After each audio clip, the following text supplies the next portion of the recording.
Okay, so can you just start from the beginning? What happened? Alright, it was a bad day. Okay. My girlfriend's a streamer. So you guys were arguing in the car. What happened? I did slap.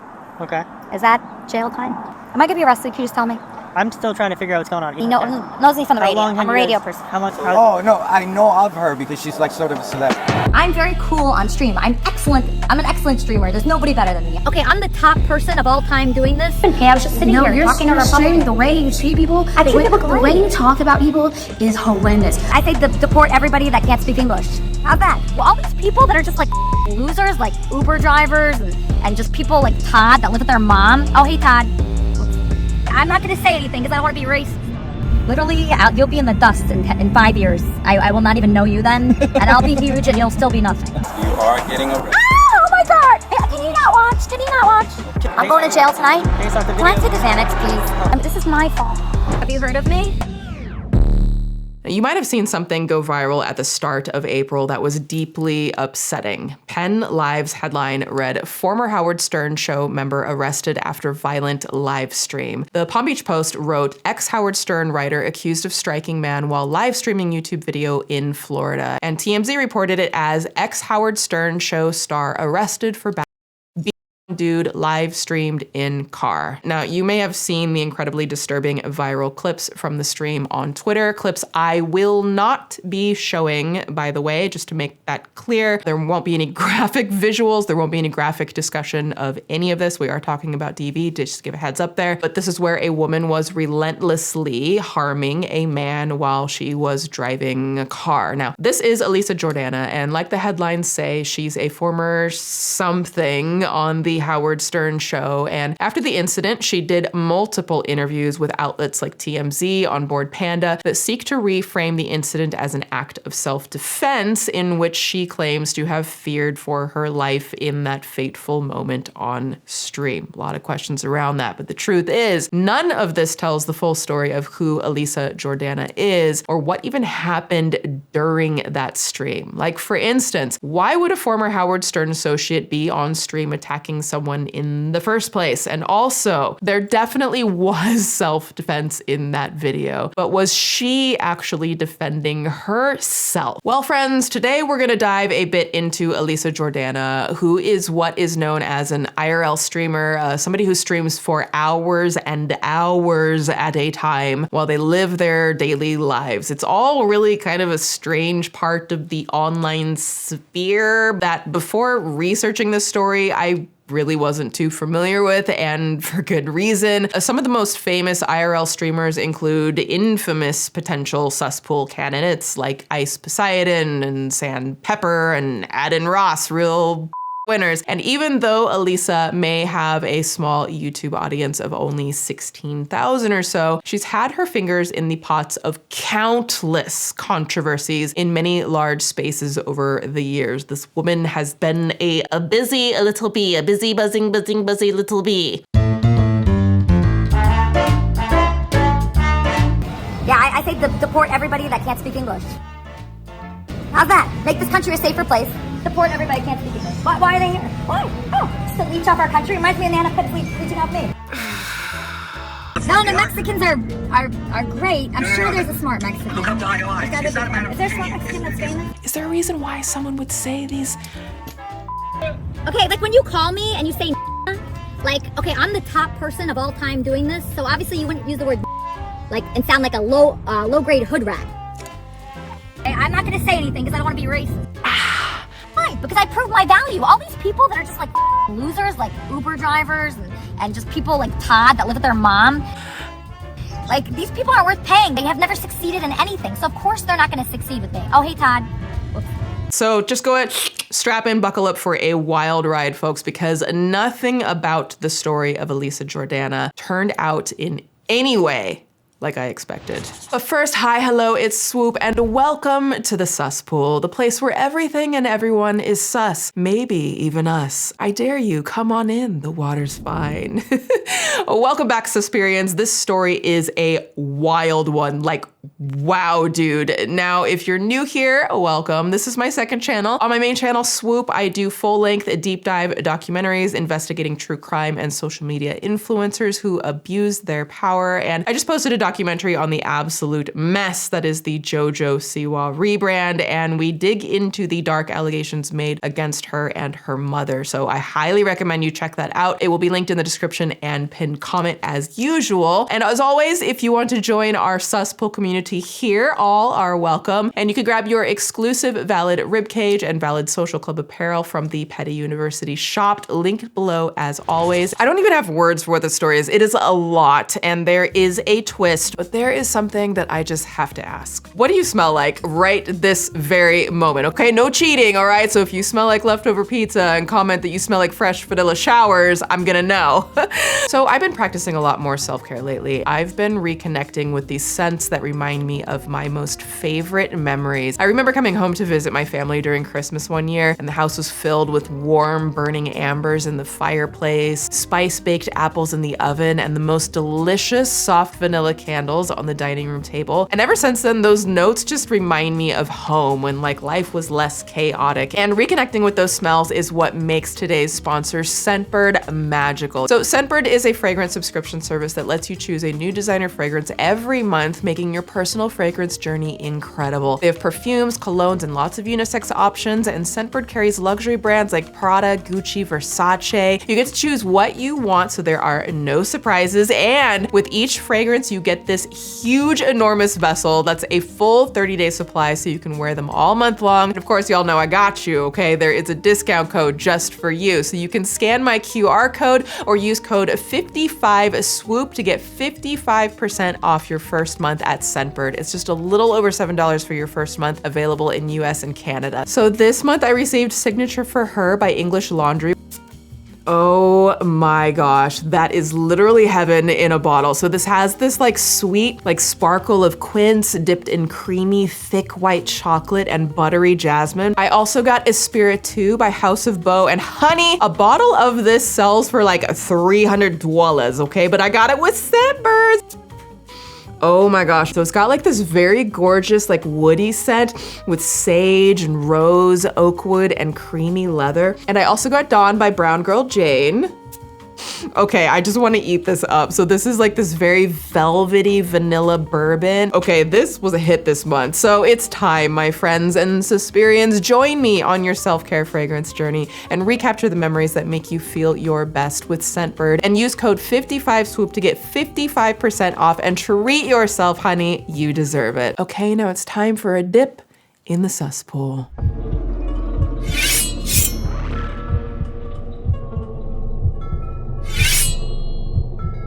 So when you want to learn about any subject in 5 minutes or less, what's the first thing that you do?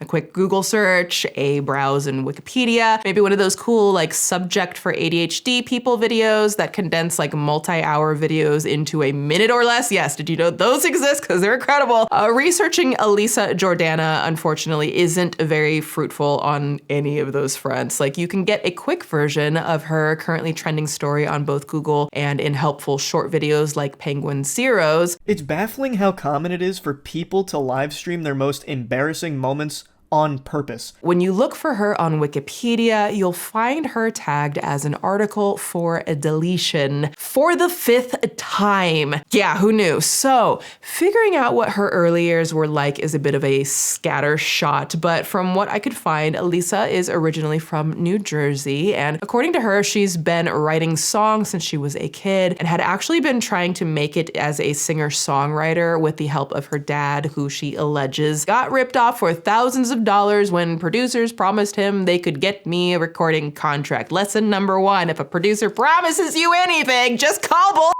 And then if it happens, then you could talk about it. I'm just saying. Anyways, things didn't really seem to work out for her in the music industry, unfortunately, until she got her big break in the early 2000s when she had a chance encounter with a man at a nightclub who would change her life forever. This man told Elisa he was starting a band and wanted to know if she'd be down, and Elisa, who was admittedly desperate for like any kind of break, immediately agreed and went to rehearsal the following Monday, where she came face to face with none other than emo rock pioneer Gabe Saporta. At that time, he was like a cult sensation with the band Midtown, but if you're paying attention to this timeline, you'll know that the band Elisa was joining was fucking Cobra Starship. Yes, that Cobra Starship. I make the good girls go, good girls go bad.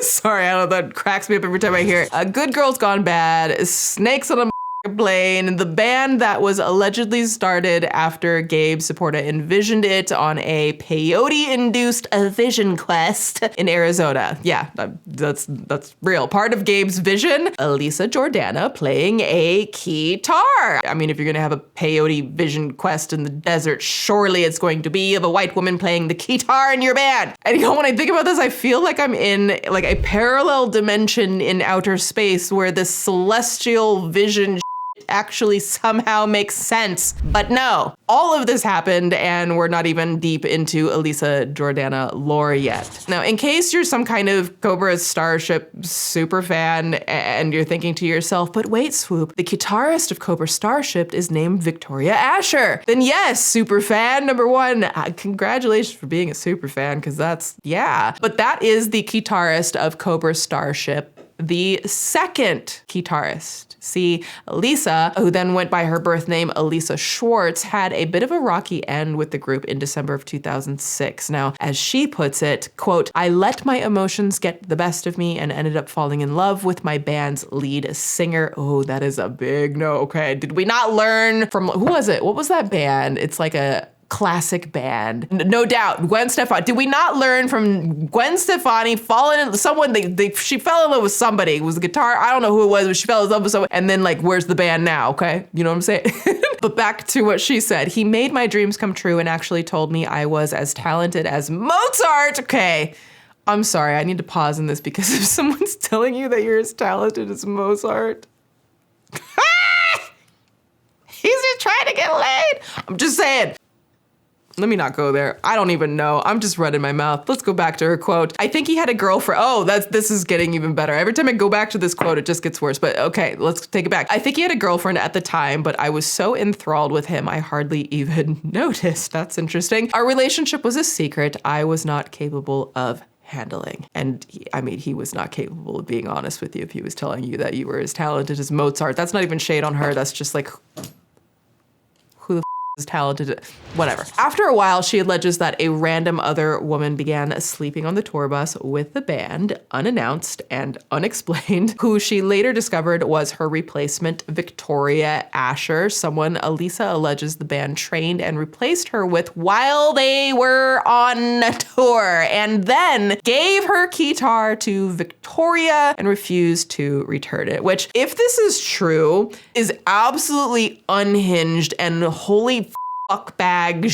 behavior. But on the other hand, it doesn't even come close to telling the full story. According to an MTV article detailing the messy breakup, Elisa, at the time of her dismissal, alleged that everybody in Team Cobra Starship were, quote, verbally abusive to her, screaming at her and making her feel like an outsider, to the point that she and a friend like would have to ride in a separate car behind the tour bus because Elisa, and only Elisa, wasn't allowed to have friends on the bus. And in response to these allegations, Gabe Saporta now not only like denied that any of this happened, but alleged that the entire time Elisa was in the band, she would, quote, act in ways people in bands aren't supposed to act. That is the most non-statement statement I think I have ever said out loud. He then goes on to describe her allegedly forcing people to carry her equipment, her disappearing for days at a time just to go to spas, and strangely, her inviting random fans onto their tour mates' gym class heroes tour bus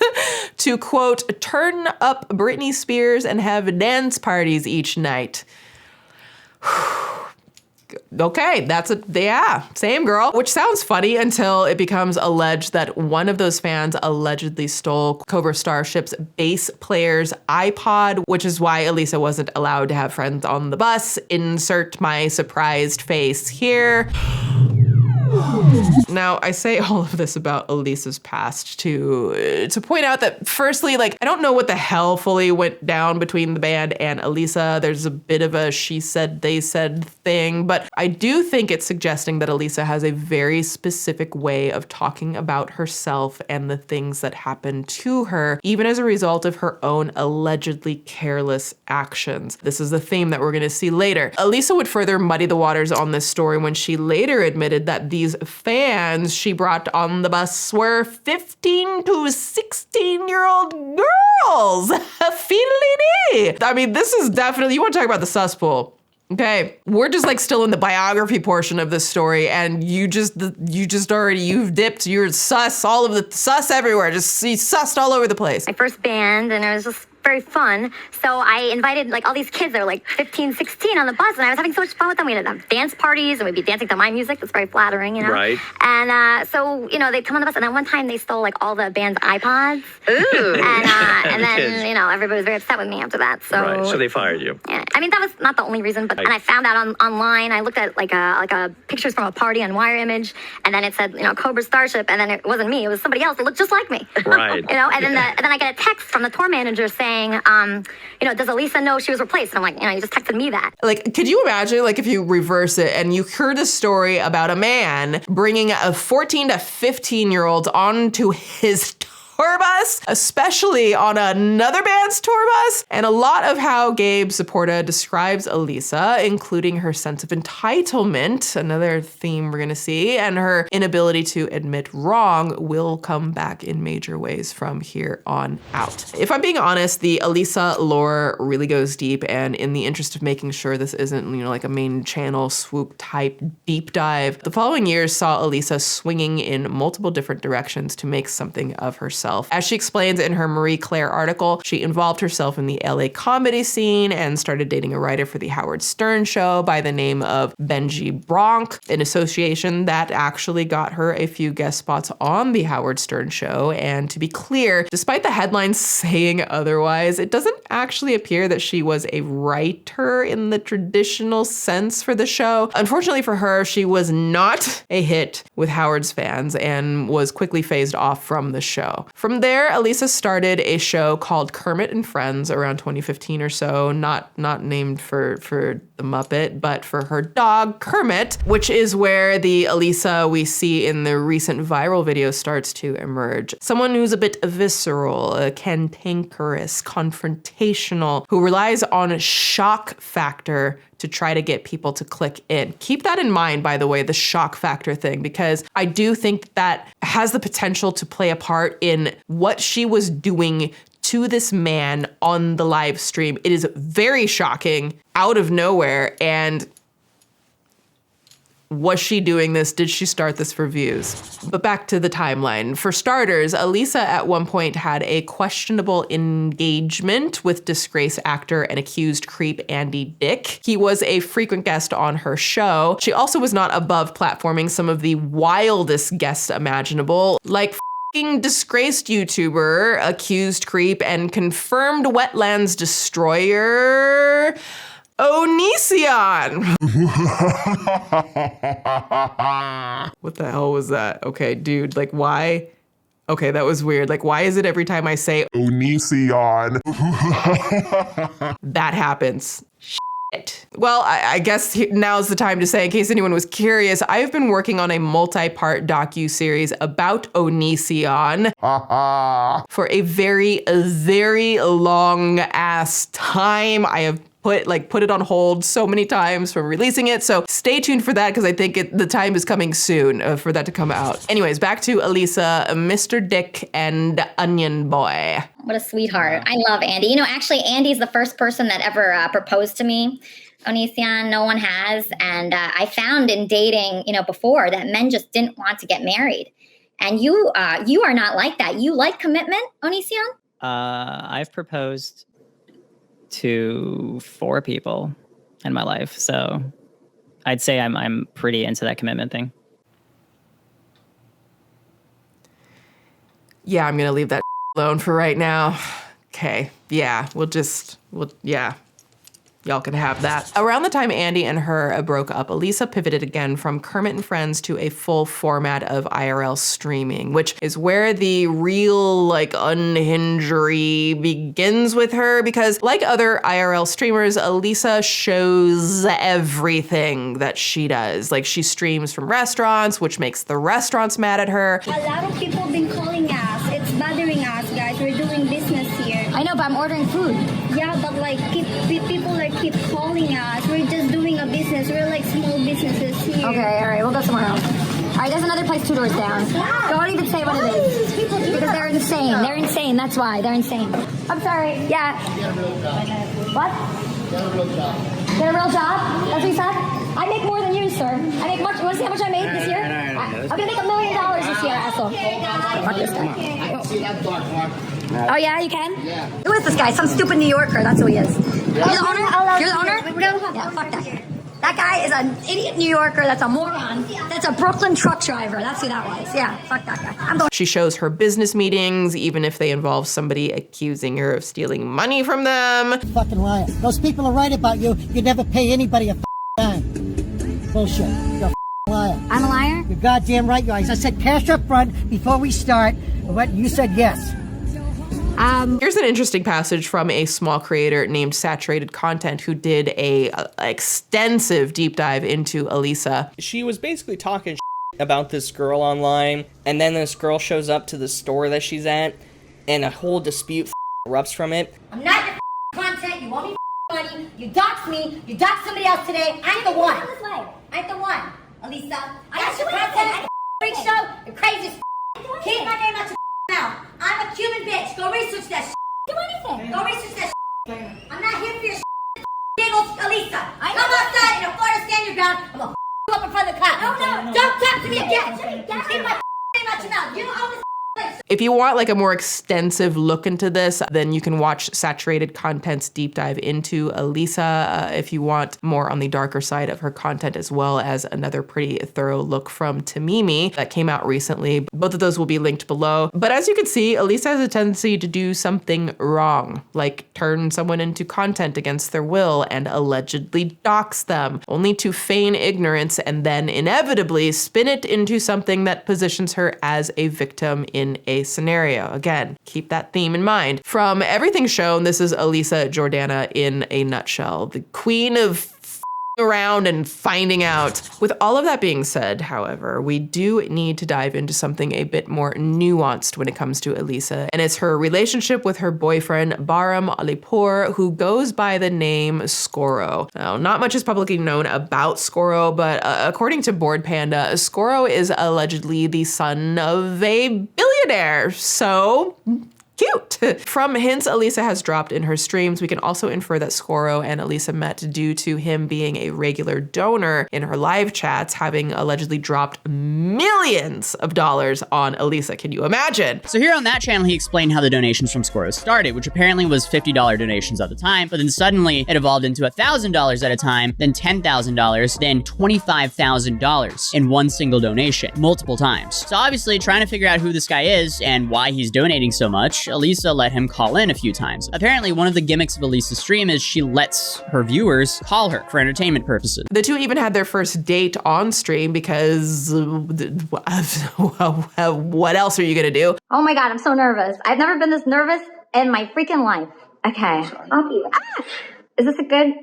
I don't know if the lighting's good. It's perfect, babe. I don't think it is. You look at you. You're so gorgeous. I don't think it's perfect. Now, as creator Atozi said in his deep dive into Skoro and Elisa's relationship, it's all downhill from here, and not only their relationship, but the date itself. So that was the first 36 seconds, and I think those are the only peaceful 36 seconds in this whole hour-long live stream. Because not only is this their first date, but they're also taking calls from her audience. So Skoro, we spent many times when Elisa made you very frustrated, which all of us guys have been there. And you said, Elisa, you're whatever, 59, 69, 79 years old, and you're this. But now that she's right in front of you, the girl who was the girl of your dreams, many dreams, is she what you thought? So I said this earlier in the Discord. So like, Anyone who says that to me is like, what, you've never made mistakes in your life yourself, you know? And I guess that was the first strike in his book because he loses his cool pretty quickly with his audience. You look like the first Jew caveman, you primitive. Try breathing from your nose. You goddamn primitive asshole. Did you figure out fire yet? Yeah? Did you figure out how fire works yet? Huh? Can I say something for a second here? I think life would be absolute hell if my job was to broadcast my location for 5 to 8 hours a day and provide my personal phone number for people to call in, just like whenever. Like sometimes you could just see the last remaining light in Elisa's eyes begin to drain from her face as people ruthlessly dunk on her and whomever she's on stream with. But to be fair, this is the career that she's built for herself. But it isn't what Scoro built for himself. And dude, this man is not built for people like this. You have the mental capacity of a 9-year-old. Who cares? Bum donated $3. Skuro looking like Pepe the Frog. This is what I want, right? This is I came here for this. Skuro, do the poopy dance in your poopy pants. You must always smell like poopies. Poopy pants, poop your pants. Anonymous donated $3. For your safety, please don't end the stream. Please. He's scaring me. Right. The thing is, I really do want to have fun. Like, I really do. This is not fun, you lame. No, just telling them. So what we do know about Elisa and Scoro's relationship beyond all of this, since Elisa never stopped streaming, is that the two of them are not very nice to each other. Some of these clips are before the two allegedly started dating, some after. Called in multiple times and just absolutely berated her. And how many things am I supposed to overlook, Elise? You think here I can't get another person? Didn't you tell me right now, Elisa, to call in because you were going to apologize? I'm sorry. I said I'm sorry. Like a goddamn that you are. Even the entire chat was laughing at you. Who says I'm the biggest, best asset that she has. You'll be in the dust in 5 years. I will not even know you then. And I'll be huge and you'll still be nothing. Okay, so shut the f***. You'll be nothing, asking your dad for 8% of your money, and I'll be like a huge YouTuber with 1 million subs, and I guarantee that. You've never achieved anything, so you don't know how. I got a record deal, I was on the radio, you've done absolutely nothing in your life besides being born to your dad. You have no, you're a zero, actually. You're actually exactly what a zero is. Exactly. You have nothing to offer the world, zero, nothing. You have nothing, you're not creative, you're not interesting, and you're not smart, and you don't have a good personality. You know, some of us probably have had friends or relatives. It's just this terribly toxic, horribly harmful relationship, like, to each other. And it's just like, you know, you're on the outside looking, you're always like, you know, I look at Elisa and Scoro and it's like, why are you guys talking to each other? It's like, is it for money? Like Elisa, she was making a lot of money off of this guy, allegedly. Is it the feeling of power and control? Like, it's actually quite sad watching this and seeing how this escalated. It's like, shit, man. So it's a lot. So this sets the scene perfectly for the relevant things that you need to know going into the next scene. Elisa Jordana streams everything. Elisa Jordana has wanted to be famous for a long time and has even claimed to be a famous person multiple times. She presents as having an air of entitlement and uses said entitlement to be very combative with people on the internet, including allegedly doxing them multiple times on live streams and on her Discord servers. However, she also appears to be in a very toxic relationship with somebody that is potentially financially keeping her afloat while speaking to her in incredibly harmful, terrible ways, which makes the story about Elisa going around a lot more nuance than I think people might expect. I don't see a lot of like the coverage of like that element of it as we try to get to the bottom of the root of all of this.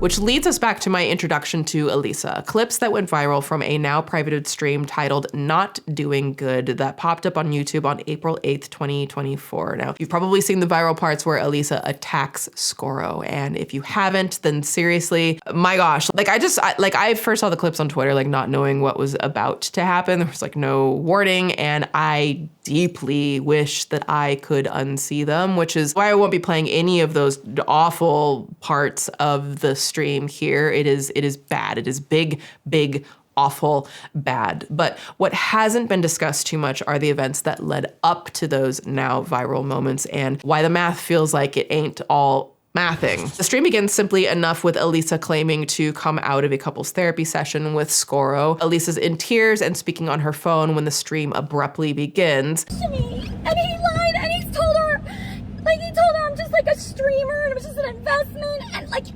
time he was talking to me, he was talking to her. The whole time. The whole time. And I saw everything that he said to her. It's all the same shit he said to me.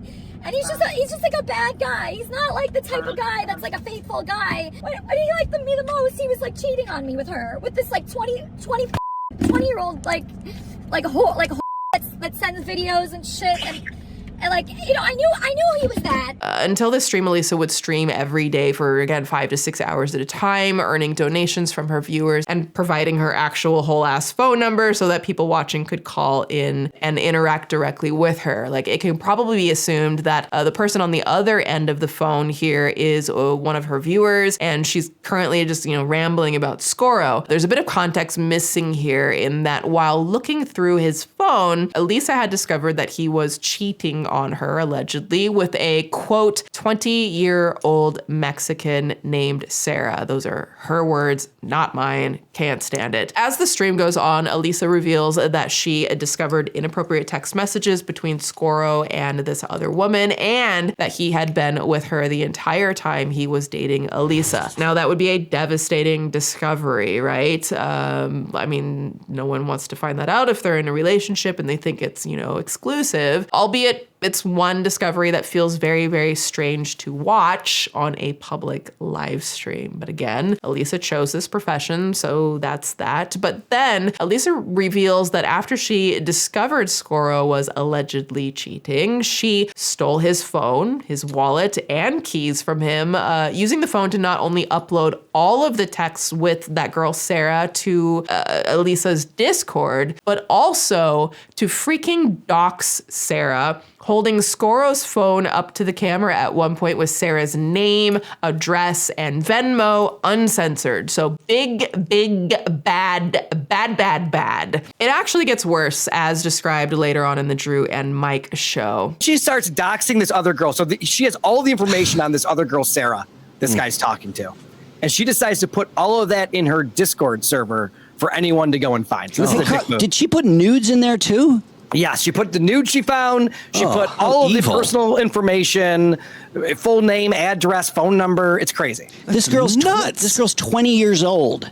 Yeah. I mean, do you think she's really that evil? A 20-year-old? She was told the same thing you were told, according to you, Elisa? Like, this is supremely effed up. And I'm pretty sure that this counts as a form of revenge P, you know, the word that rhymes with corn. I have to say corn. Like, we're not talking about corn. We're talking about, yeah, but corn, but starts with a P. So her doing revenge corn is incredibly disturbing. In fact, like, let's take a look to verify. Revenge P is a type of digital in which nude or sexually explicit photos or videos are shared without the consent of those pictured. Also called non-consensual P, it's closely related to SA. A current or previous partner may share such images as revenge or threaten to distribute them as a type of blackmail. Revenge P isn't limited to romantic partners, though. A coworker, family member, or stranger could also gain access to your private images and share them publicly for a variety of reasons. And legally speaking, I wanted to know if Revenge P is in fact against the law in Florida where this occurred, and here's a quick summary. Posting revenge corn is illegal under Florida's law prohibiting sexual cyber harassment. A person commits this crime by willfully and maliciously posting sexually explicit images of another without consent. So, great.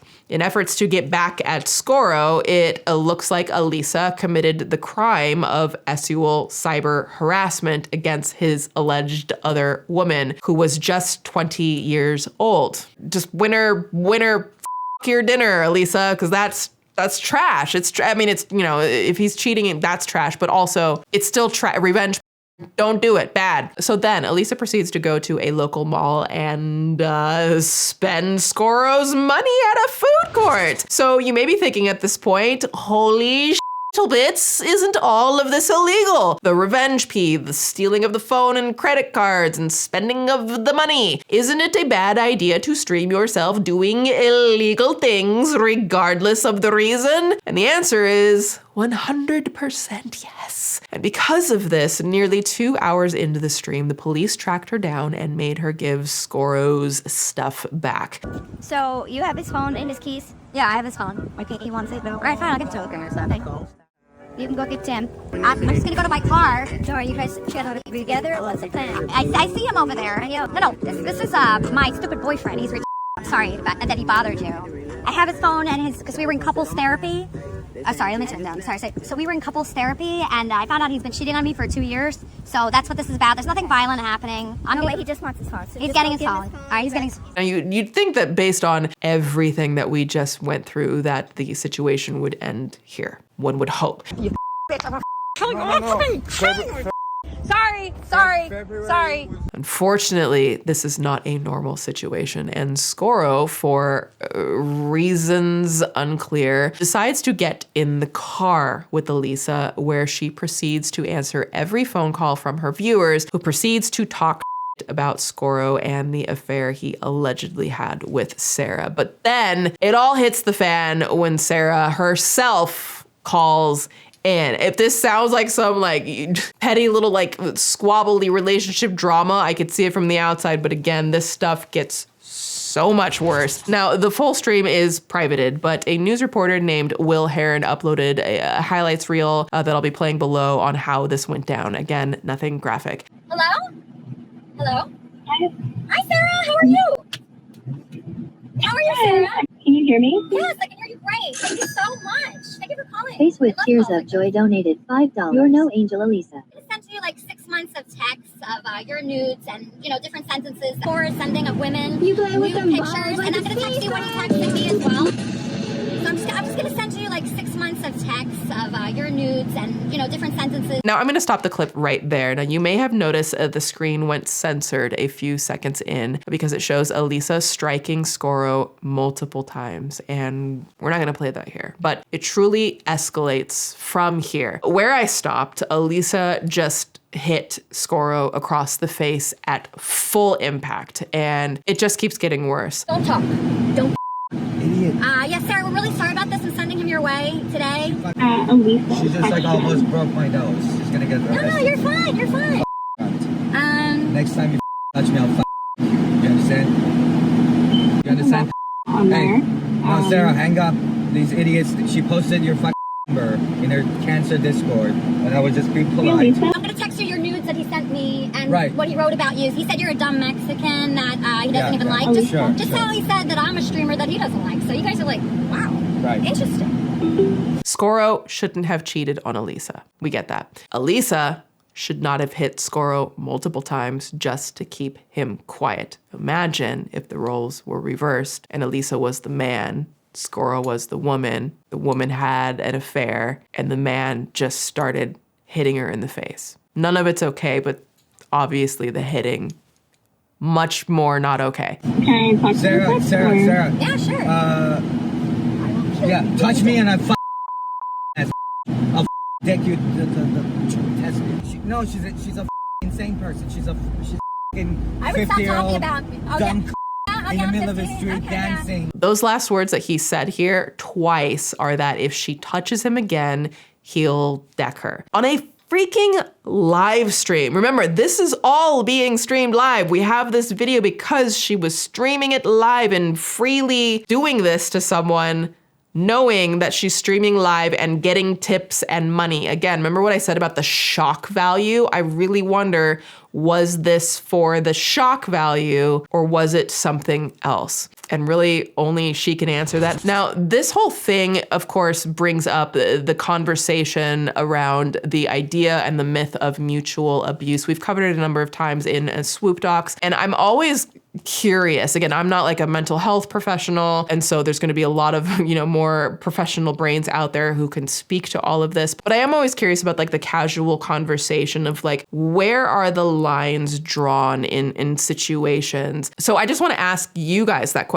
What are your thoughts about that? If one person starts the harm, whether it's mental, emotional, or physical, in this specific situation, it started with Elisa, right? And the reality is I don't even know who originated the harmful treatment. I don't know. She could have been talking terribly to him from the beginning and then he started doing it. I don't know who started it. If he had been verbally cruel to her, and he had started the relationship that way, and he was the first one to be harmful, then are her behaviors always identified as reactive, or is there a line drawn? I just think it's such a delicate and nuanced, fascinating conversation, but I do think it's an important one to be having. I feel like there are a ton of other people who have these same thoughts about when is it directly reactive? When is it justified? When is it self-defense? How long after someone was harmful mentally, emotionally, or physically? You know, like try to relate this thought process to myself. I think about, you know, I am a survivor of DV and SA, and I was very clearly SA'd when I was a child and when I was an adult, and I haven't seen the people who abused me in a very long time. So if I went to them now, if I like looked them up, found them,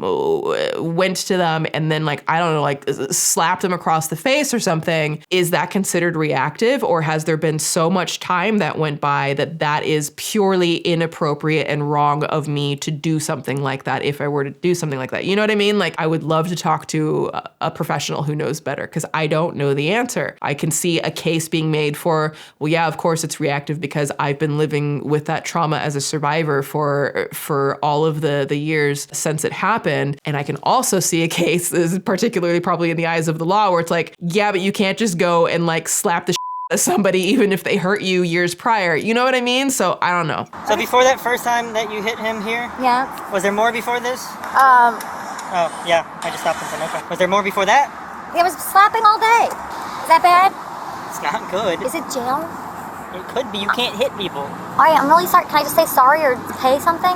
I'm sorry, I won't do it. I won't hang out with him anymore. He's the only person I ever hit in my life. Now, I'm not going to show what happened next, but Skoro completely loses his composure and grabs and pulls Elisa's hair while she's driving, and eventually makes her pull over, and then it kind of looks like he pushes her out of the car. Look, like, it's an incredibly awful situation, and Skoro, in my opinion, is a frightening man, given what he has said about Elisa unprovoked in the past. In this situation, however, in the eyes of the law, which may or may not take into account what we discussed about primary aggressor and reactive and all of that, he was, in this instance, clearly provoked on camera by her hitting him. And what we're witnessing, I believe, can legally be painted as self-defense on his part. Like, that's where the nuance of the situation comes into play, because the fact is Elisa struck him multiple times on camera. Skoro cheated on her and berated her on camera also multiple times, but Skoro told her not to put her hands on him, and she did. So I want to ask again, like, what are your thoughts here? Like, I'm so curious, because I have a feeling that there's going to be some of you that side with Elisa. I think the vast majority of people that I've seen just in the discourse online are siding with Skoro in this situation. And I think some of you will probably side with no one. How do you think the law should handle situations like this? Like, let me know all of your thoughts in the comments. And as always, y'all know, keep it cute, okay? I think we can have a healthy and productive discourse around this very important subject, even if there are different thoughts and opinions. Please just respect everyone's different thoughts. You guys are always respectful, so thank you.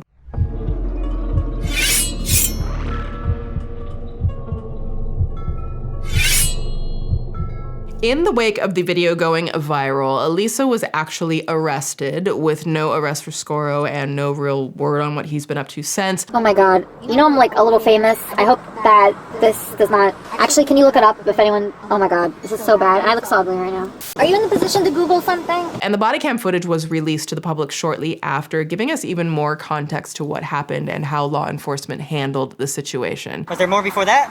I was slapping all day. Is that bad? It's not good. Is it jail? It could be. You can't hit people. All right, I'm really sorry. Can I just say sorry or pay something? I'm sorry, I won't do it. I won't hang out with him anymore. He's the only person I ever hit in my life. I hate him so much. He cheated on me. Up with a woman that called me. A woman called me, and it was 20-year-old that he's been cheating on me with 2 years. Please don't put me in jail. I can't handle it right now. I'll have a heart attack. Is there any other options? My partner is the one making the decision. What did he say? Did he say anything about me? He's talking to your fiance. You guys are both very confused about what you guys are. You probably should be... What did he say? Away from each other. That you guys were arguing and you hit him. I mean, we have the video. Yeah. But he hit me much worse than I hit him. Did you notice that? He grabbed you. You never. He had his hands around my neck. Is that worse? At no point in the video did he have his hands around your neck. Oh, really? Okay, y'all, I'm sorry, but like, the more of this that I watch, the more unhinged this is. Like, she clearly tells police that she was a slapping all day and then asks if she can just say sorry and pay some money to not go to jail. Like, if the roles were reversed again and it was the man who did this and the man saying this, I have a feeling law enforcement would be making an arrest quite quickly. But she then recaps the whole story, which is even more telling. Okay, I fucked up because I took him to therapy. So stupid. I should have went alone. Because I was feeling very insecure about the relationship. During therapy, I got my hands on his phone, found out he's been talking to this 20-year-old for 2 years, and he's been lying. I ran out of therapy with his wallet, my bag, everything was in my everything. I was planning on giving it back. At the mall, I did slap him because he said he didn't cheat on me when I saw that he did. He wanted a ride in the car. His girlfriend called me. She called me, and he kept saying, I love you to her. How can I? And I just, I kept slapping him. I was just like, I didn't want to, throw him out of the car or, kill him. I grabbed his ear, just I went like that so many times. You smacked him in the face a few times. I saw you hit him in the arm. You grabbed his ear. Okay, at any point before that, had he hit you? Before he grabbed your head? Okay. I do appreciate that this officer asked multiple times if Skoro had physically harmed her before, which every time she said no. At any point before that, had he hit you? Before he grabbed your head? Okay. So after you had hit him multiple times, he grabbed... What happened then?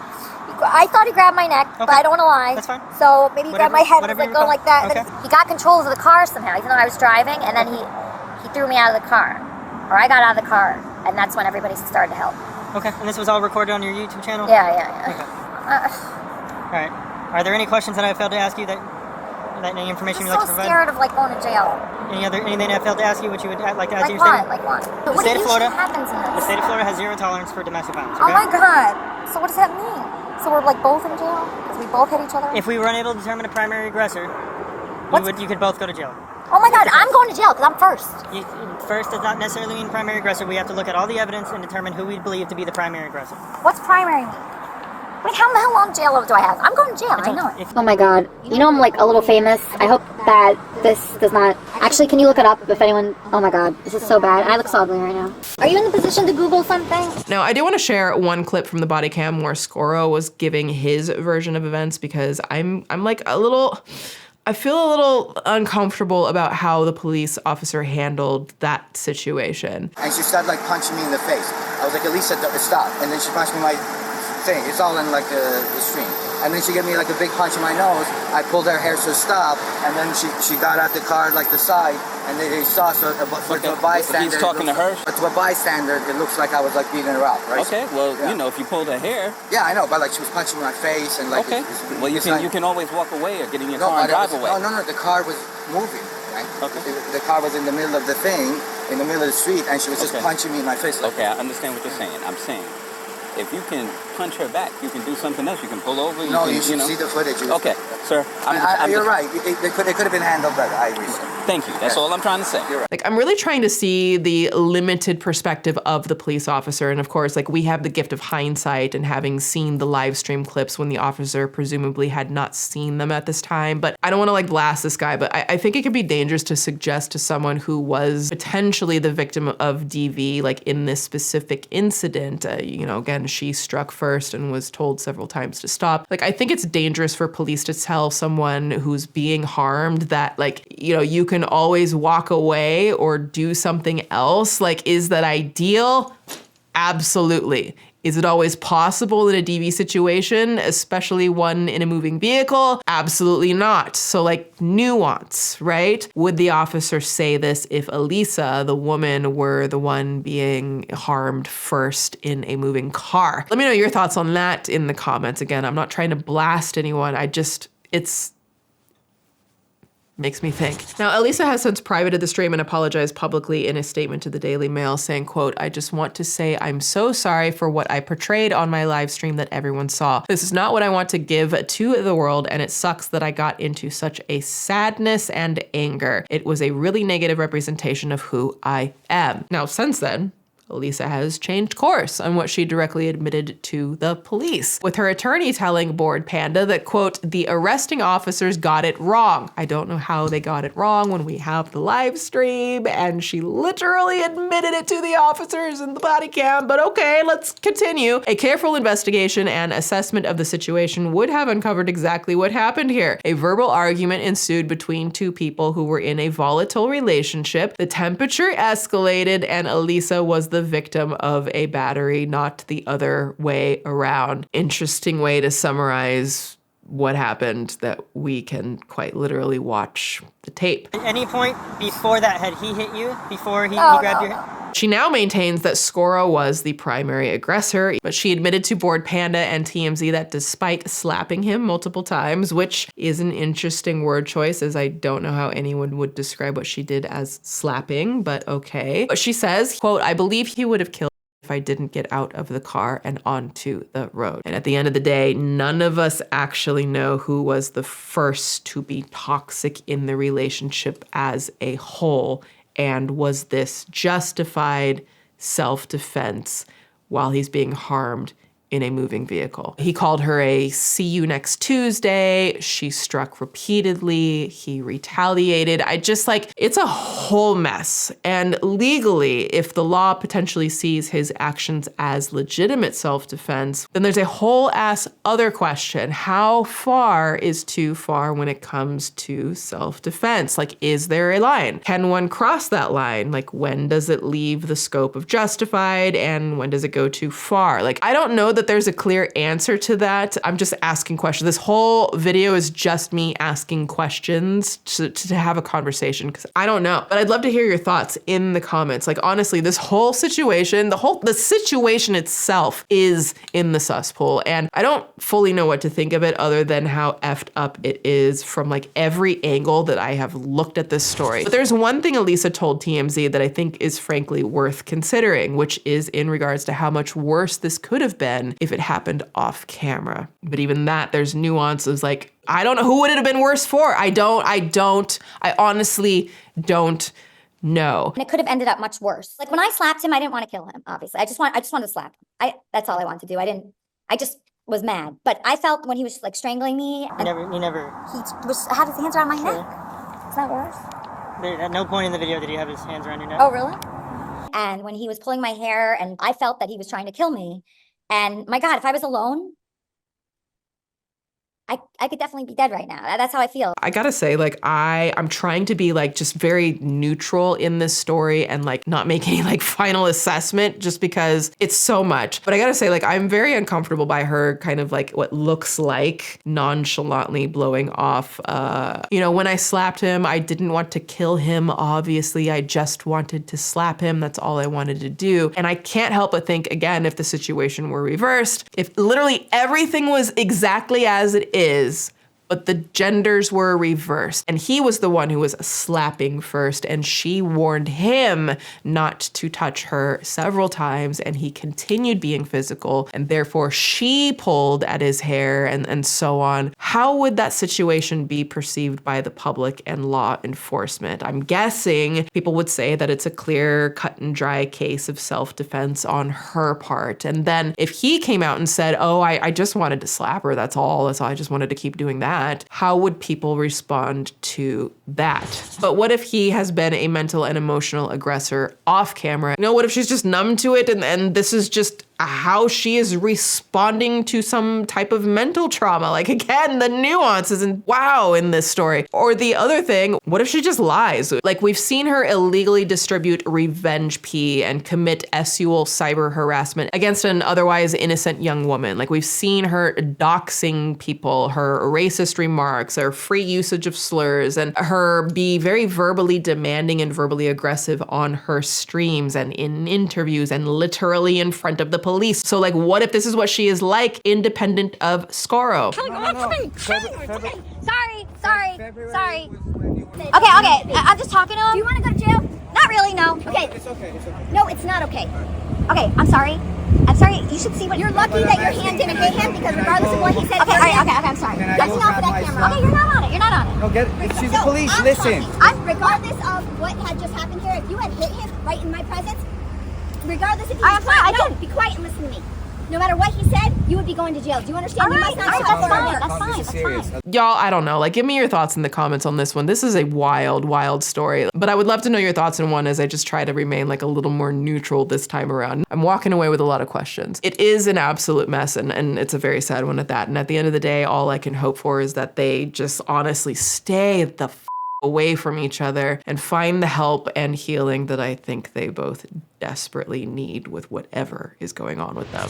Okay, Suspirians, it is time to step out of the cesspool. Grab a towel and dry off. That's what I got. I have a brand new full deep dive, a Swoop documentary called Everyone Hates JoJo Siwa, where we dig into the lies, the messy rebrand, and the dark allegations surrounding JoJo and her mother Jess that seem to just kind of be like swept under the rug. It's linked below and pinned in the comment per usual. Be sure to also grab your very own pieces from the Valid Ribcage and Valid Social Club collections in the Petty University shop, linked below as always. I know that you're just gonna love these pieces, and do stay tuned for the first official Susspool apparel also coming soon here. Thanks for coming for a swim in the Susspool. Make sure to subscribe to this new channel. Also follow me on Instagram and Twitter, linked below. That's where I post most often and also announce opportunities to have your thoughts featured in my docs. Be sure to join me on your self-care fragrance journey and recapture the memories that make you feel your best with Scentbird, and use code 55SWOOP to get 55% off and treat yourself, honey. You deserve it. All right, have a good day out there. Stay weird, and I'll see you next time in the cesspool.